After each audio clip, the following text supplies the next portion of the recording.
I walk a straight line, shackled and chained. Oh, gruesome Gertie is calling my name. There is no mercy in this penitentiary. Just ask the Hillstring Gang or Angola 3. I'm here for life, I'm here to die. Inside these walls, inside the wire. And when the wolf cries, I know it's over. Oh, bloody Angola. Oh, bloody Angola.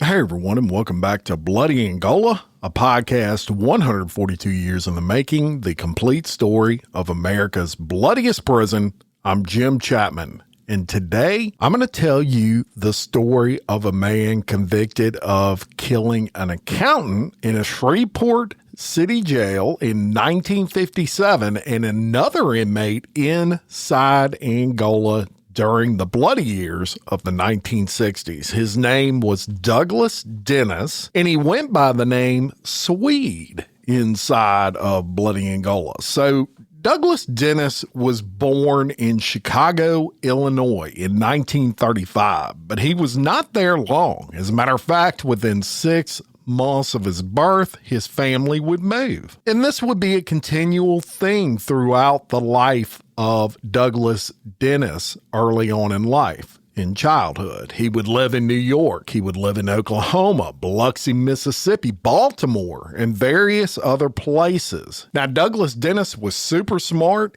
As a matter of fact, people who knew him back then would tell you his IQ likely tested close to the genius level. So he graduates from school early, he works these odd jobs, and then he decides he's going to go into the Marine Corps. Does that, and for some reason that even he could not explain, he decides he's going to go AWOL.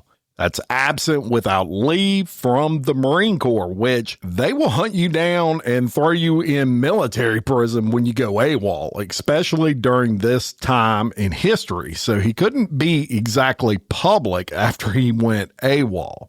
Now, at this point, he's only 18 years old. So he ends up leaving the military base, steals a car to make his getaway, and he goes to California. In California, he worked for a logging company, and he kind of gets bored of that. He's not someone who, let's say, enjoys manual labor. He steals another car, but this time he gets caught. So he gets sent to a youth facility. Now, I know he's 18 years old, and you're probably thinking, why did he get sent to a youth facility?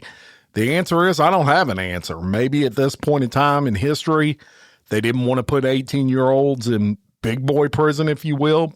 So he does go to a youth facility. He ends up getting parole at the age of 19.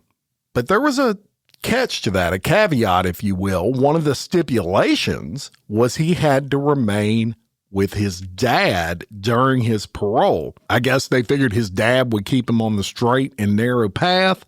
So that's what he does. Now, his dad at the time was the general manager of a news station in Florida. And it's important to mention that at this point in Doulas Dennis's life, he and his dad did not have a great relationship. I mean, he is getting kind of wild at just 18 years old. It seems like he's making all the bad decisions. He's already stolen 2 cars, and he's barely 19 years old. And he's also going AWOL from the military.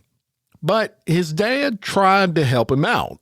And he says, look, I'm going to try to straighten you out. And he gets him a job working for his dad's TV station. And seemingly, Douglas Dennis is getting on the right track. He even enrolls in a real estate law school because he has a big interest in the law. But all that comes to an end when the family had to move yet again for his dad's work. His dad was essentially a reporter, and you live all over the country. You go around chasing where the jobs are. This was obviously something in his childhood he dealt with a lot. And even at 19, his dad goes up to him one day and he says, I'm out of here. I got a job in another state. The problem was his parole stated that he had to live in the state of Florida with his dad.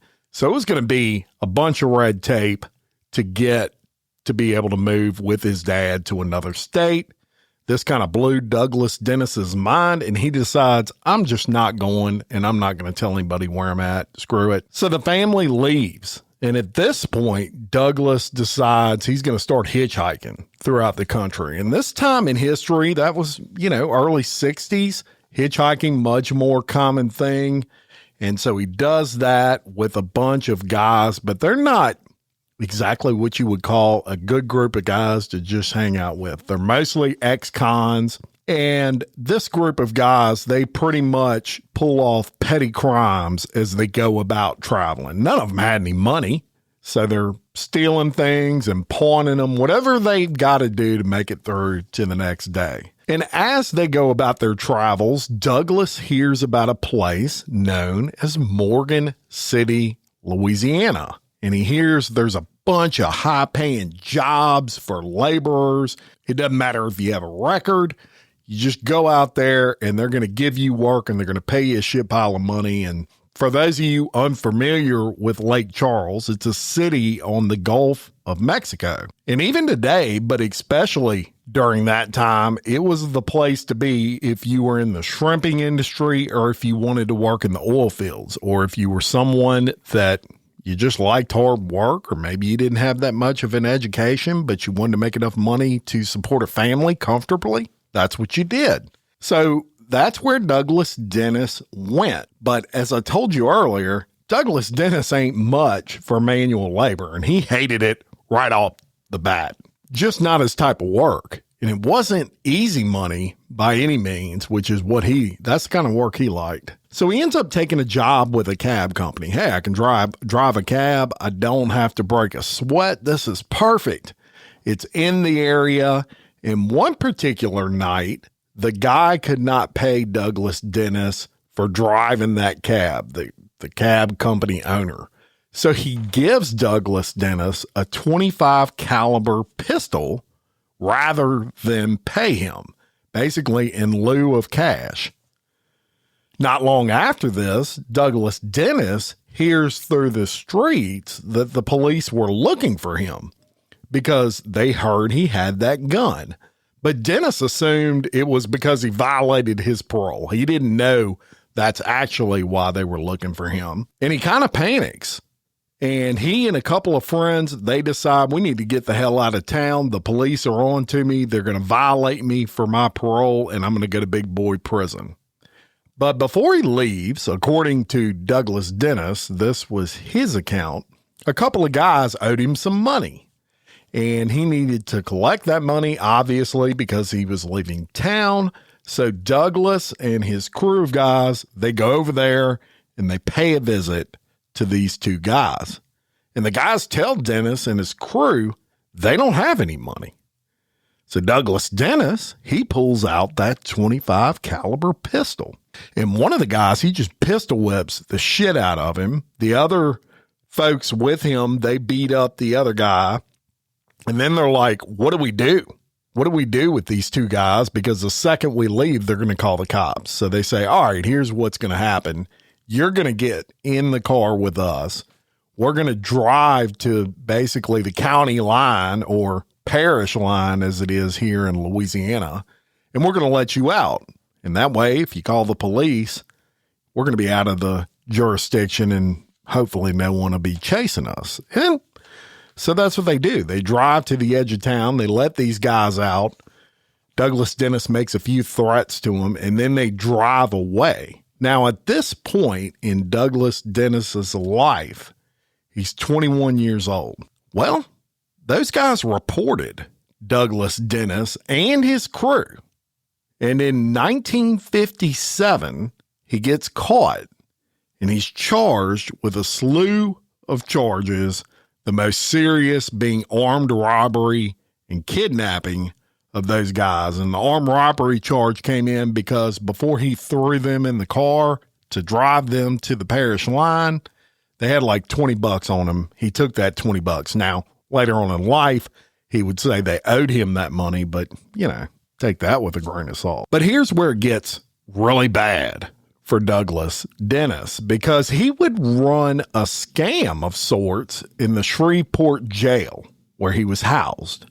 And he would actually bully inmates coming into the jail for drunken disorderly charges. They would get thrown in the drunk tank. And in those days, you could keep your money on you when you were booked into jail. They didn't take it from you and put it in a little Ziploc bag or something, and you signed for it saying you gave them $5. You just kept it on you. Now, Douglas Dennis would take advantage of that. And I haven't mentioned this yet, but y'all, Douglas Dennis was a big guy, 6'3", and weighed over 200 pounds. So these drunk guys, they would get booked and they would get thrown into that drunk tank, and Dennis, who would be in the same cell, and it's important to say, this is known as a bullpen. It's basically a holding cell where a lot of prisoners are. They're waiting to get booked into actual jail, or they're waiting to see a judge. And that's where Dennis sat for weeks. And these drunk people would come in there and he would just beat the shit out of them and take their money. And if they had cigarettes, he'd take their cigarettes, whatever he could get off of them. Well, on February 13th of 1957, he actually pulled this off with 4 different guys in the same day. Just beat the shit out these guys, took their money, took their cigarettes, whatever. But the 5th guy that he encountered, he was an accountant of all things. And he fought back, which not a good idea, because Douglas Dennis beat this inmate to death in a holding cell in the Shreveport City Jail. Killed him. So he goes into the jail, into the Shreveport City Jail, for charges of kidnapping and robbery. And now he gets transported to a parish jail with murder charges added to that list. So instead of looking at maybe a year in jail, now he's looking at, as you can imagine, a lot more time. It's not looking good for the Swede. So in short order, as a matter of fact, in the same year, 1957, Douglas Dennis pleads guilty to all of this. The kidnapping, the robbery in Morgan City, and also the murder in that Shreveport City Jail. Now, he pleaded guilty because he got a deal where they said, we'll take the death penalty off the table, and he went for it. And he ended up getting a life sentence inside of bloody Angola. And look, this is when Angola was at its most dangerous, the totally bloody years, even for a man as aggressive as the Swede. And he will recall that upon arriving at bloody Angola, he would make his way single file, led by the guards, to what was at that time an all-white cell block. So you're walking single file down a tier. When out of the shadows, an inmate appears with a pipe, and he beats the shit out of another inmate with it, and then disappeared just as fast, Dennis would describe it. Now, that was his first day in Louisiana State Penitentiary at Angola, and he would try to assimilate to life inside the country's largest maximum security prison, which that wasn't easy because he had no outside support. His family at this time had given up on him, so there was no way for him to get money for the canteen outside of what he could earn working in the fields, which was about 6 cents a day back in those days. So he would start rolling cigarettes, and he would make these cigarettes into packs, and he would sell these packs pretty frequently, which would help him get soap and other items from the canteen. That was the way he made his money. However, it was not long before the Swede would become a target himself. 2 inmates had stolen the contents out of Douglas Dennis' locker. They had these lockers that were underneath their bunk beds. Somebody broke that lock and they stole everything out of his locker.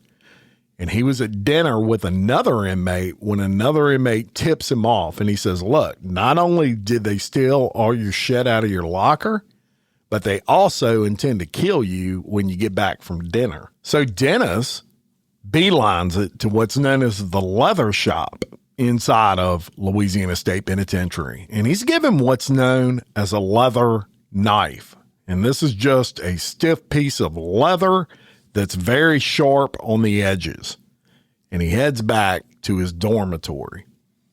So as soon as he gets in to that dormitory, a fight ensues between Douglas Dennis, an inmate named Wesley Saunier, and another inmate named Earl Dupree, who went by the name Blackjack. And as the Swede tells it, Wesley pulls out a cane knife. And so Douglas pulls out that leather knife. Then he grabs a pillow and he takes that pillow and he wraps it around his arm. So he is focusing on these 2 inmates, Blackjack and Wesley. And then out of nowhere, a 3rd inmate appears and cracks the Swede right in the eye with a lock in a sock. Literally took a padlock, put it in a sock, and cracked him with it. Now, at seemingly the same time, Wesley slices his arm several times with that cane knife.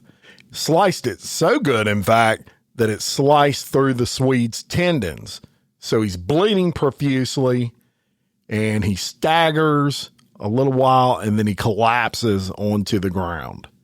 Now, he ends up getting picked up by the guards, and he's brought to the infirmary, where the doctor in the infirmary was able to reattach the tendons in his arm, and that would give him eventually the use of his arm again. However, his right eye was put out forever by that strike with the lock and the sock. So after weeks in the hospital, Douglas Dennis gets sent to Angola's lockdown, straight from the hospital, of course, because, hey, you're involved in a fight. Doesn't matter if you were defending yourself, you're going to lockdown. And that's where he went, sat there for a good while. And then from there, he would work in the warehouse where items stored for the canteen were kept. And this is where he would come across, according to him, one of the worst inmates in Angola at that time as it related to reputation. And that was a guy named Robert Lee George, whose nickname was Tangle Eye. Can't make that shit up. Now, Tangle Eye was kind of like the warehouse manager. And according to Douglas Dennis, nobody liked him. He would boss people around. He was a big guy. He was very intimidating. And he was, according to Douglas Dennis, just an asshole.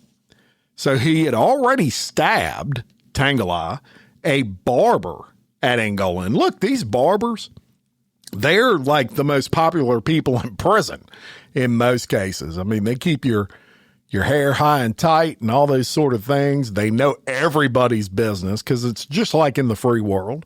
You go in a barbershop in the free world and it's a gossip session for as long as you're getting your hair cut. No different inside of bloody Angola. And this guy was well liked, and Tangala stabbed him, tried to kill him. And so he was feared and hated by most of the inmate population, according to Douglas Dennis. Now, Douglas Dennis said Tangala would try to bully him a lot. There was a lot of friction with them. And one night, Tangala goes into the warehouse and he gets pissed at Douglas Dennis for something. And he just starts ripping into him over some bullshit. And he screams at Dennis and he tells him, if you don't watch it, I'm going to put your other eye out. Now, that's a threat inside a prison that everybody heard. And let me tell you how this works inside a prison. If you let somebody do that to you and basically punk you out in front of everybody and you don't say anything, you're going to be in a real big bind real quick. Douglas Dennis knows how this game is played. And so he had to respond to that. Otherwise, everybody was going to start trying to bitch him out, basically. So he leaves and he goes to the yard. And one of his buddies in the yard was a guy that was known to get you things. And he says, I need a knife. And that inmate gets him a knife. As a matter of fact, he had one on him, according to Douglas Dennis. So he gets it. He walks back into the warehouse. And right then and there, he stabs Tangolai many multiples of times, killing him on the spot. So what's worse than life inside of bloody Angola? How about death inside of bloody Angola? As he headed to death row, this was in the spring of 1965.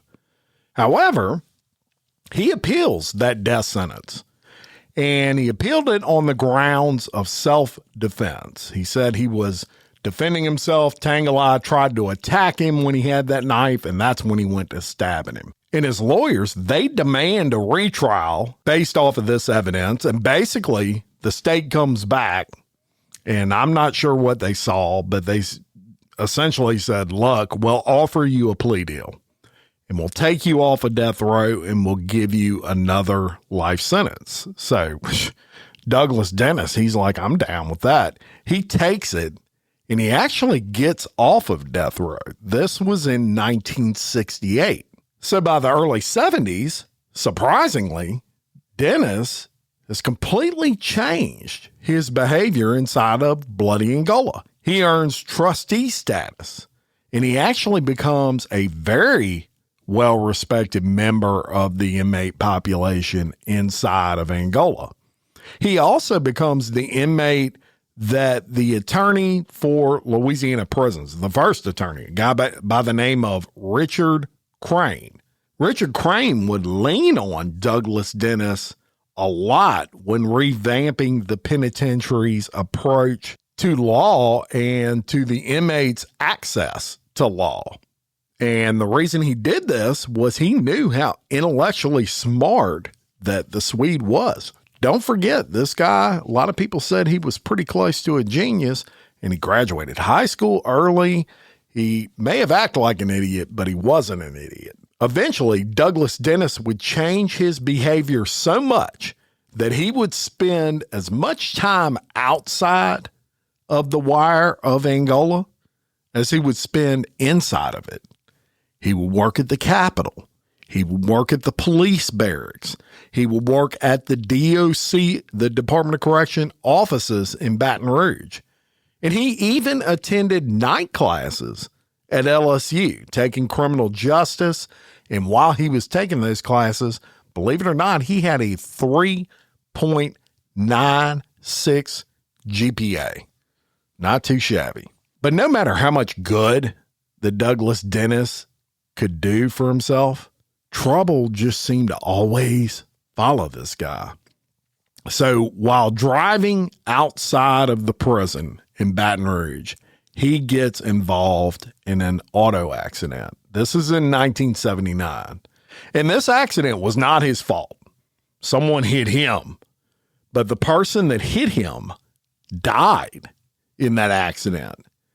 And that created a political shitstorm, and everyone started losing trust in the Swede. He was damaged goods then because, as you would think, people were coming from everywhere saying, why was this freaking guy driving outside of the prison. He's sentenced for the rest of his life inside of Louisiana State Penitentiary, and he gets in a wreck and kills someone outside of the gates.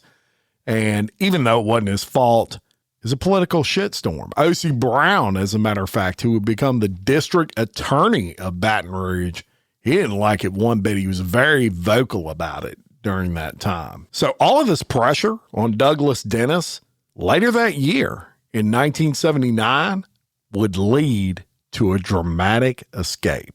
So Douglas Dennis, through some criminal friends on the outside, would be supplied a car and a getaway driver. And late one day in 1979, this getaway driver picked him up at the Department of Corrections headquarters, and Douglas Dennis escapes. And he's on the run for 10 years. At this point, he had been inside of Angola for 22 years. So he ends up escaping. He spends a week in New Orleans at a hotel. He gets $200 from his criminal friends. He uses that to buy a used car, and he manages to cross the border in McAllen, Texas, into Mexico.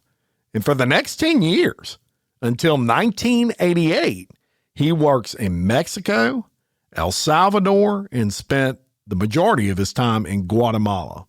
He picked up Spanish along the way. He worked in the accounting industry in South America. He even meets a woman, and they fall in love. I don't know if they got married or not, but they certainly fell in love, and he kind of stays out of trouble.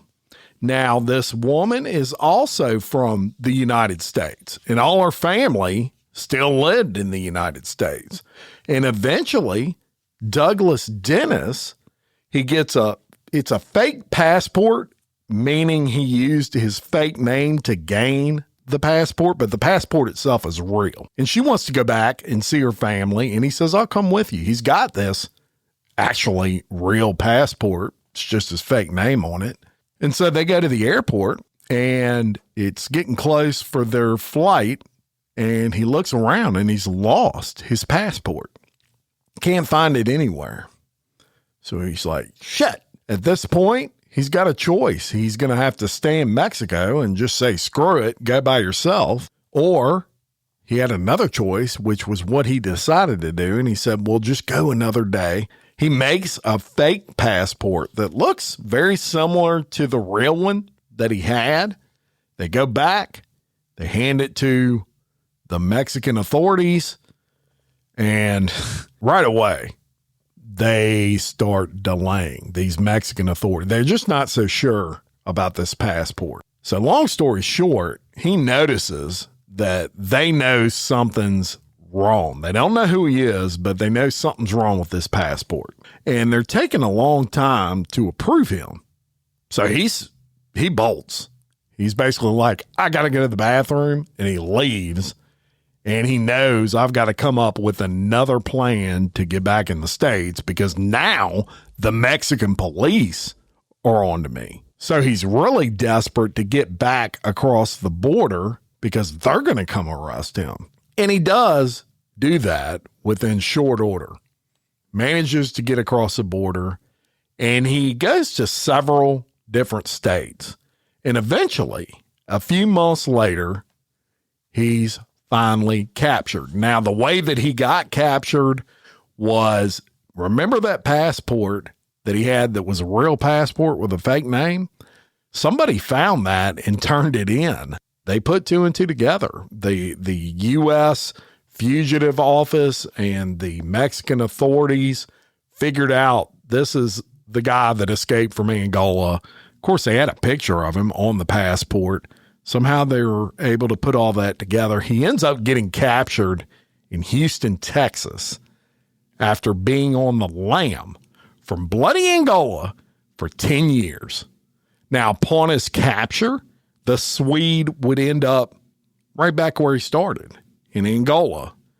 And he gets more time tacked onto his sentence, but the dude's serving 2 life sentences. I mean, he had nothing to lose by escaping. He might have got an extra 40 years or something like that. It means nothing. But it's just shocking to me, kind of amazing that he was able to stay away for 10 years. He was able to go on the lam for 10 years. And had he not crossed the border back into the United States, he'd probably still be somewhere in Mexico, right? So he ends up back in Angola. Eventually, he becomes a reporter for the Angolite. And toward the end of his life, with serious health issues, Dennis would eventually seek a pardon. But due to this escape and killing someone inside a prison, in addition to killing someone inside of another jail, he gets denied that pardon and he dies inside of bloody Angola. This is in 2009 at the age of 73 years old. And there you have it. The story of the Swede. And I was surprised, as many episodes of Angola as I've done, I've never come across the Swede. But to be 10 years, as I said, on the run, pretty amazing stuff. Not saying I recommend it, but pretty amazing nonetheless. And look, next week is Thanksgiving, so I want to say happy Thanksgiving. I'm likely going to release something, not sure what I'm going to release yet, but I'm very thankful. Y'all want to know what I'm thankful for? I am thankful for all of your support, and I really mean that. I love doing Bloody Angola. Just probably my favorite podcast relative to what I like talking about. And it's only because of all of you that I'm able to do it. Check out the Patreon, patreon.com/Bloody Angola podcast if you'd like to support the show. And until next time, for Bloody Angola podcast, 142 years in the making, the complete story of America's bloodiest prison. Peace.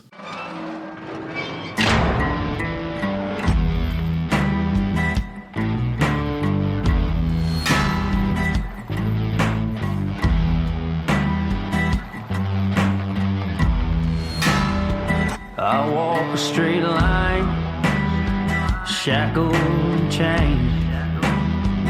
Oh, gruesome Gertie is calling my name.